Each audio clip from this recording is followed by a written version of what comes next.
My name is and we are here to discuss the fingerprint taking living and dead. Then let's proceed to the main lesson, which is type of fingerprint impression. Fingerprint taking, living and dead. Learning objectives. Distinguish real impressions and plain impressions. Familiarize the step in taking fingerprint and demonstrate method of fingerprints a living person.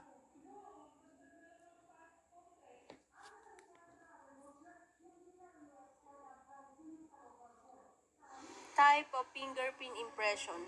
First, rolled impression is one made by rolling the thumb and finger following the procedure stated below. Second, plain impression is a method that required the finger be taken or printed simultaneously, then the thumb without rolling. Plain impression are used as a check upon the sequence and accuracy of the rolled impression. If you don't have fingerprint card, you can make one. So this is my example of fingerprint card. Fill up the upper part of fingerprint card with the basic info or your subject. Example of rolled impression. Ensure even print. When printing thumbs, always roll toward the body from the point on the most least resistance.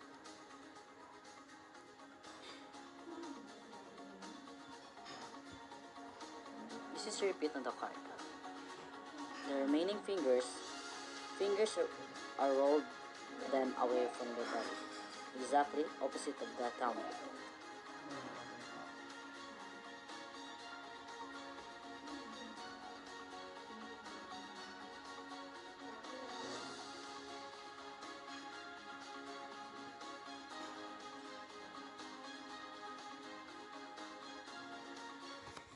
Make sure that the three hands.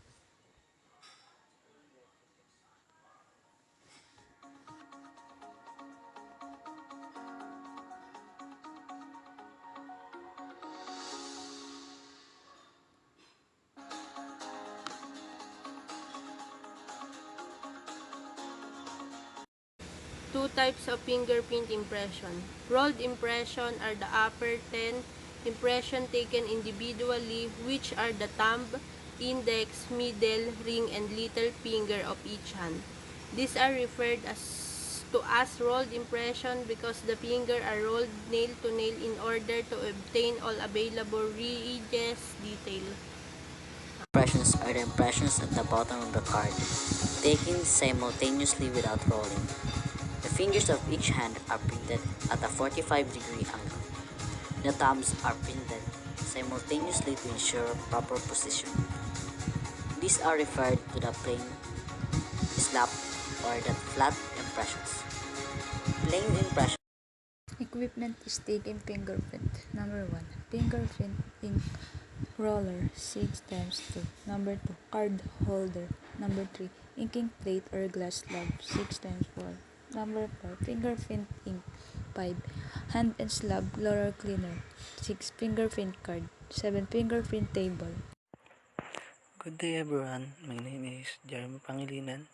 Today I will discuss about scientific way of taking fingerprints. Number 1 is setup. Prepare the setup for printing. Sinasabi lang dito na iayos mo or ilagay mo sa tamang lalagyan yung mga gagamitin mo, i-plug yung printing power on syempre.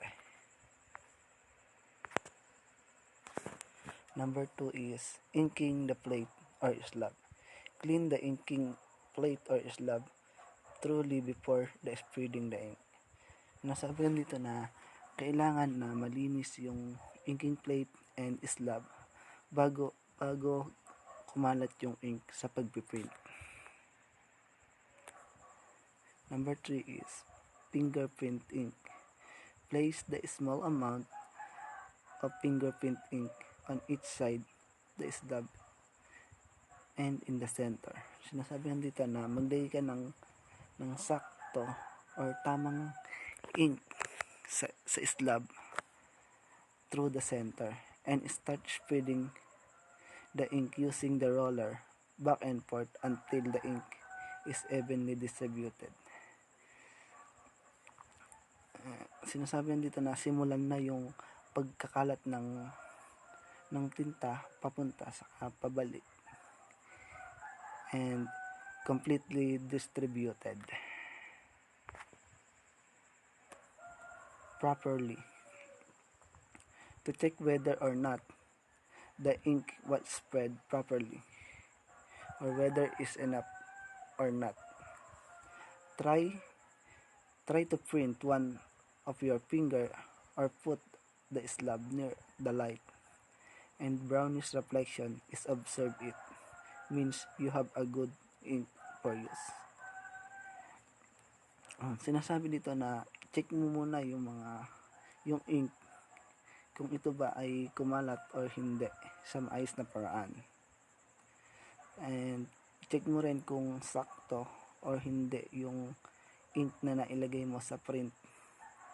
Tapos i-check mo yung printer sa tapat mo sa ilaw at yung brown na color reflection is observed. It means have a good ink for use. Sinasabi dito na meron kang magandang ink na gamit. Fingerprint card. Place the fingerprint card on the card holder properly to ensure the proper entry will be easily. Ilagay mo ng maayos yung fingerprint card sa card holder ng maayos para masigurado yung proper entry will be easily makapasok ng mas maayos. Hi, have a blessed day everyone.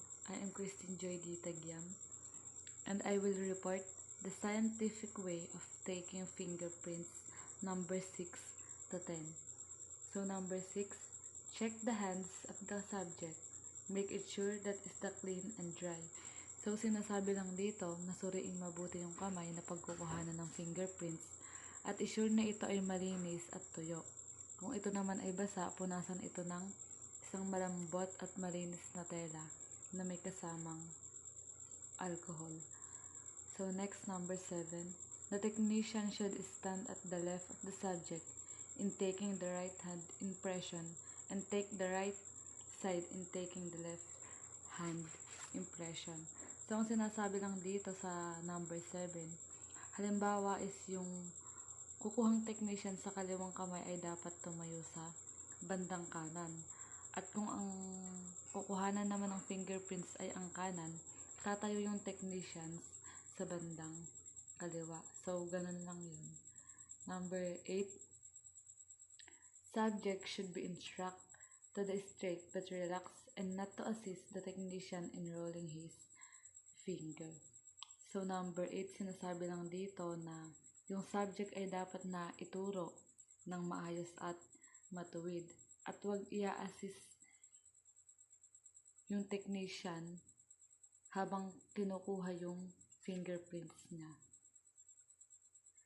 So number 9, in taking the rolled impression, the technician should place first the right thumb to be rolled towards the body of the subject.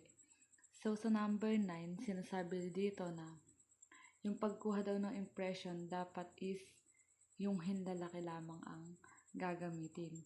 At siguraduhin mai-roll ito ng maayos or mai-roll ng maayos yung fingerprints. And last, same should be done in the left hand. Only the technician will turn to the right of the object. So sa number 10, sa kaliwang kamay naman, mag-a-assist na yung technician dito para sa pag-roll ng fingerprints papunta sa left to the right side. So, i-assist na ng technician. So, ayun lang and thank you. Good day. My name is Rapi C. Reyes. Ang aking report ay scientific way of taking fingerprints. 10. Same should be done in the left hand, only that the technician will turn to the right of the subject. Ganon din ang gagawin sa kaliwang kamay lamang at ang technician ay pupunta sa right side ng subject. 11. Apply only moderate amount of pressure in printing subjects fingers to avoid blurred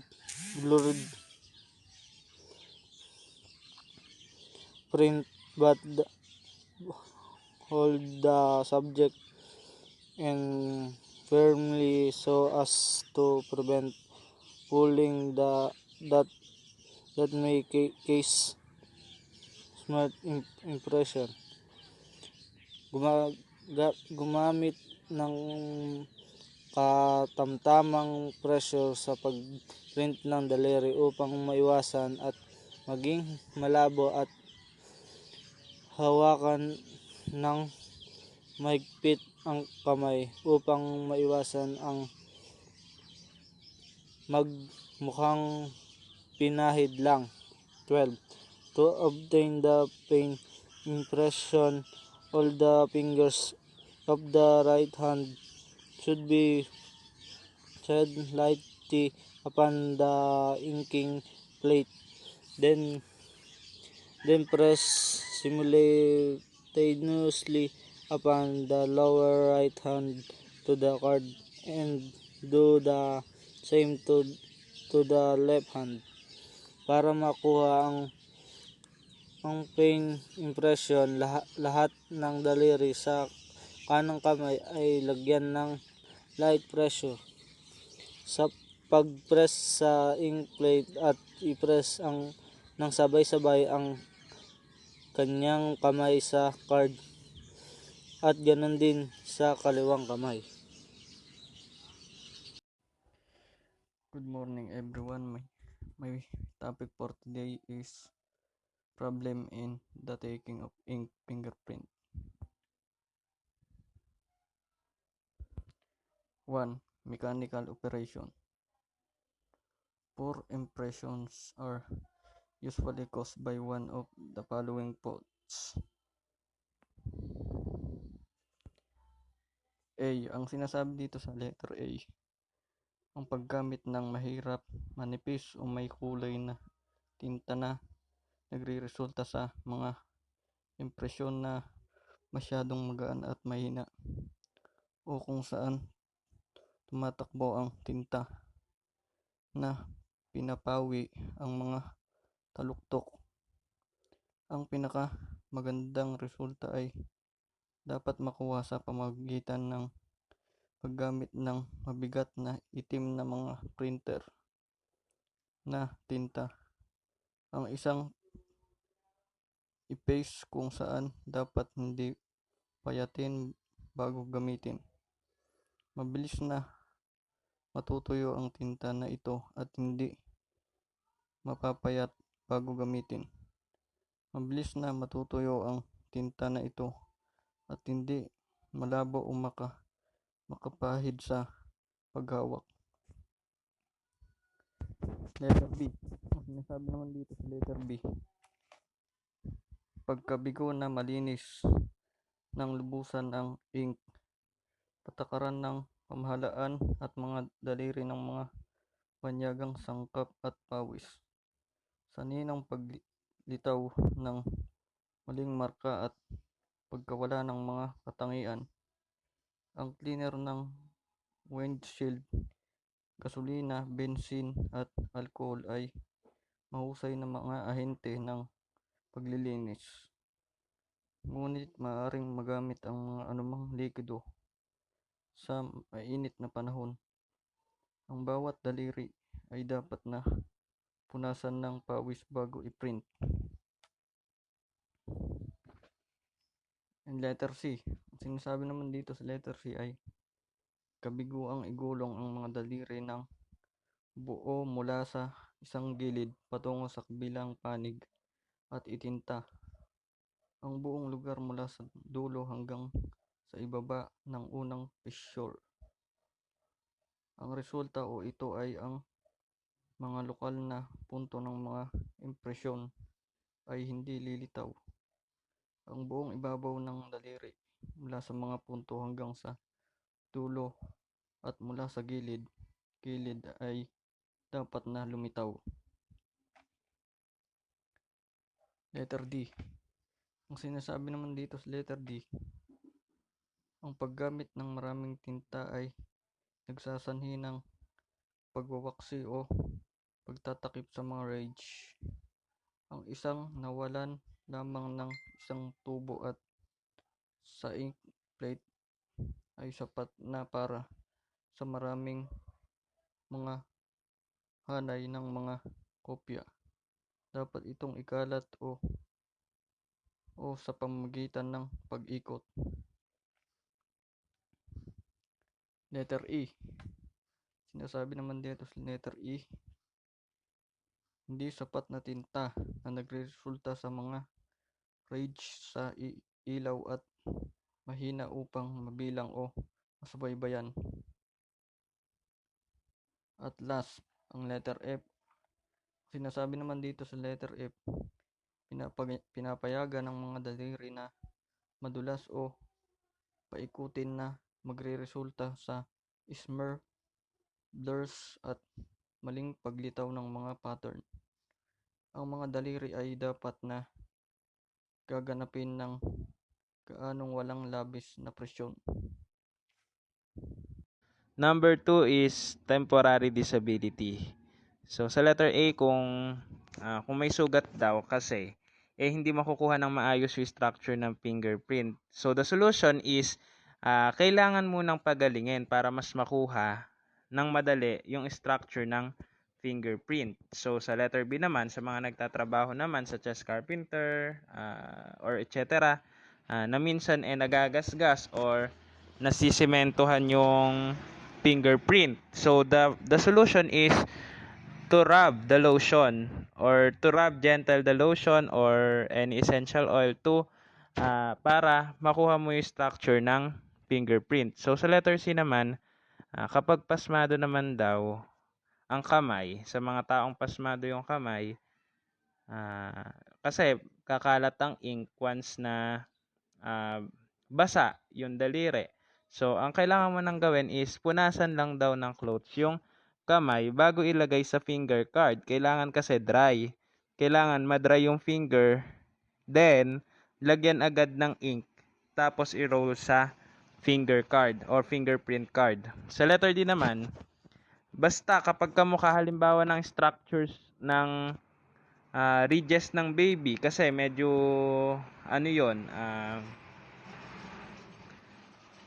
medyo hindi malalapat yung hindi makukuha na maganda yung structure ng fingerprint. So, ang kailangan lang gawin is small amount of ink ang ilalagay o dapat gamitin. Good day. My name is Reinhard Ian A. Centeno. Ang i-discuss ko sa araw na ito ay permanent disabilities. Una, lack of fingers at birth.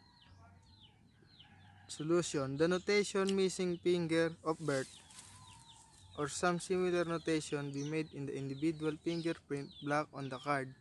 A proper notation will prevent the fingerprint card from being returned. Ibig sabihin, ito yung nawawala or kulang yung fingers nila simula pa noong isinilang sila. At yung form ng fingerprint nila ay hindi na form ng maayos simula nung pinanganak sila. Pangalawa, amputated fingers. Proper notation to this effect in the individual fingerprint block.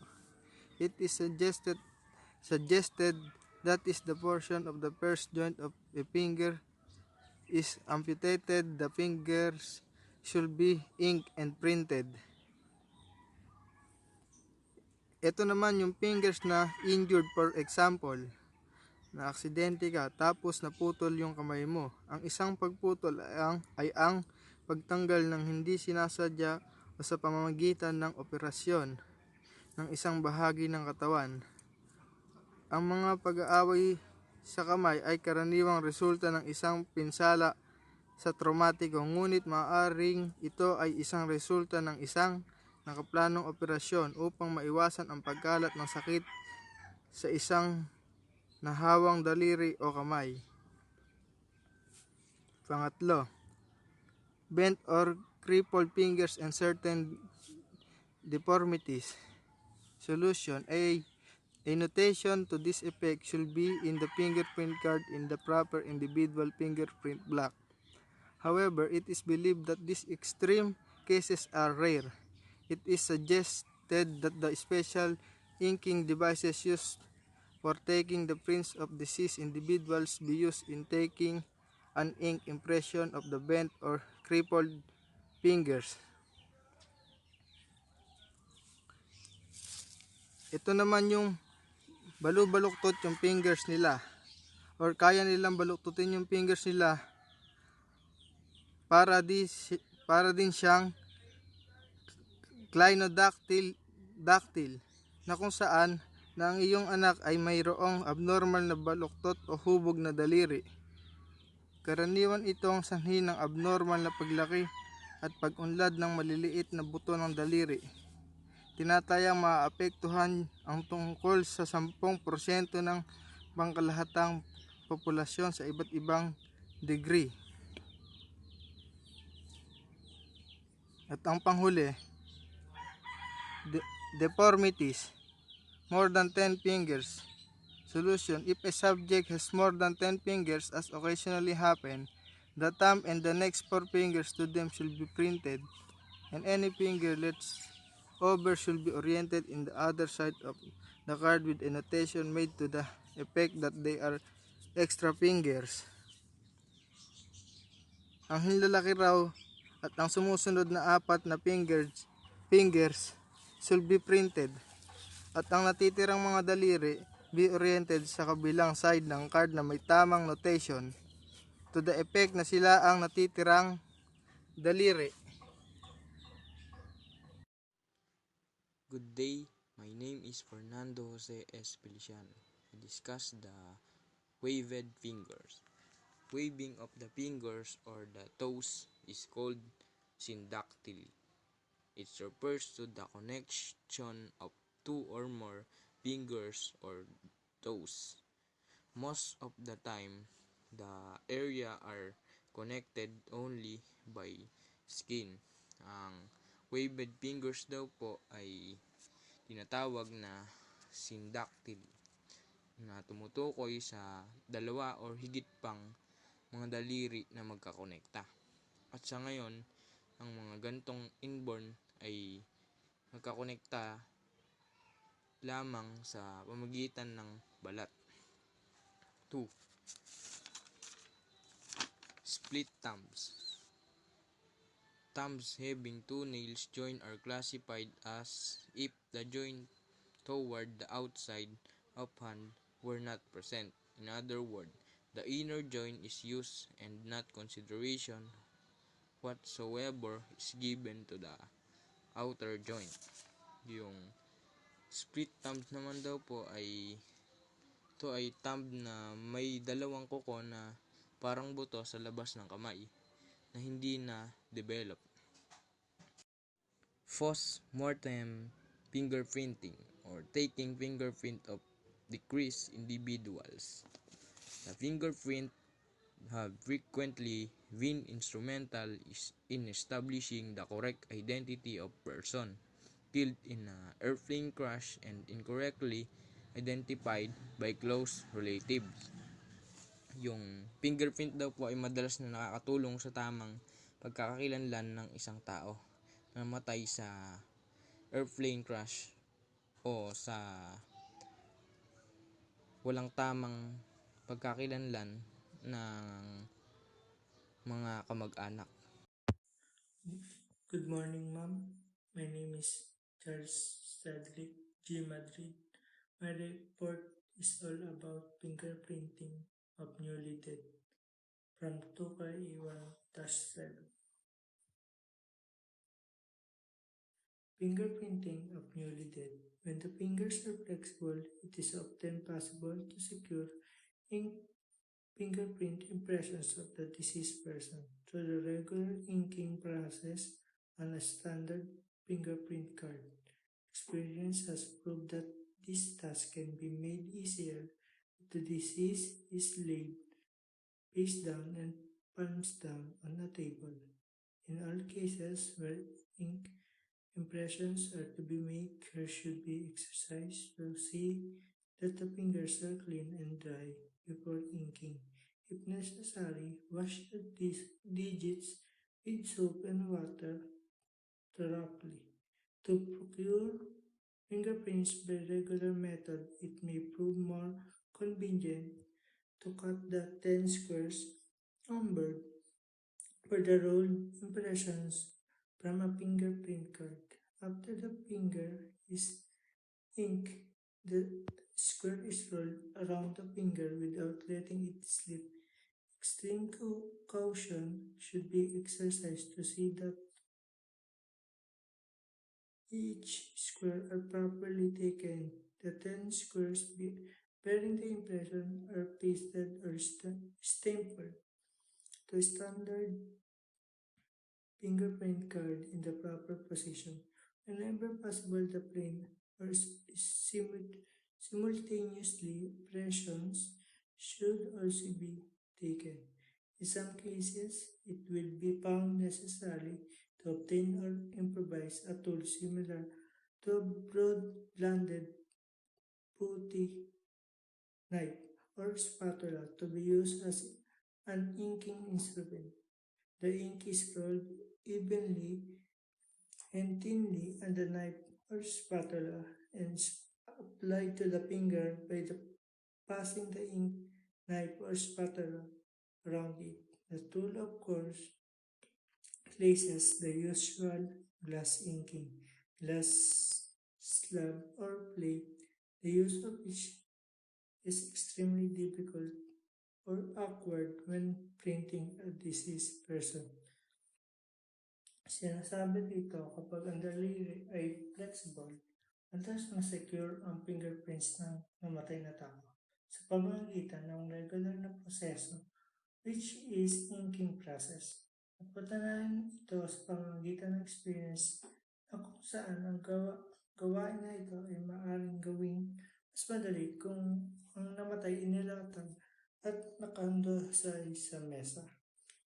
Kahit sa ang kaso ay ginagamit ang ink impression at dapat malinis, nuhugasan ng sabon at tinuyo ang finger bago ito gawin para makuha ang fingerprint sa pamamagitan ng regular na pamamaraan. Maaari itong patunayan sa pagkuha ng fingerprint sa 10 daliri na may ink. Pagkatapos lagyan ng ink ay pagsamahin ng daliri nang hindi ito hinahayaan na madulas. Kailangan ng ingat para makita ang bawat square at maayos na itong makuha. Sa ang square na mayroong impression ay dapat nakatatak sa isang card na tama ang posisyon. At kahit anong ang simpleng impresyon dapat din kunin. Sa ibang kaso naman ay kinakailangan pa gumamit ng putty knife or spatula at ito ang tinatawag na inking instrument. Ang ink ay pinagsama-sama sa knife or spatula at nilipat sa daliri sa pamamagitan ng pagpas ng naka-ink ng knife or spatula sa paligid dito. Mga tools ay glass slab o plate na ang gamit na ito ay lubhang mahirap gawin kung mag-print ka ng patay na tao. That's all. Thank you, ma'am.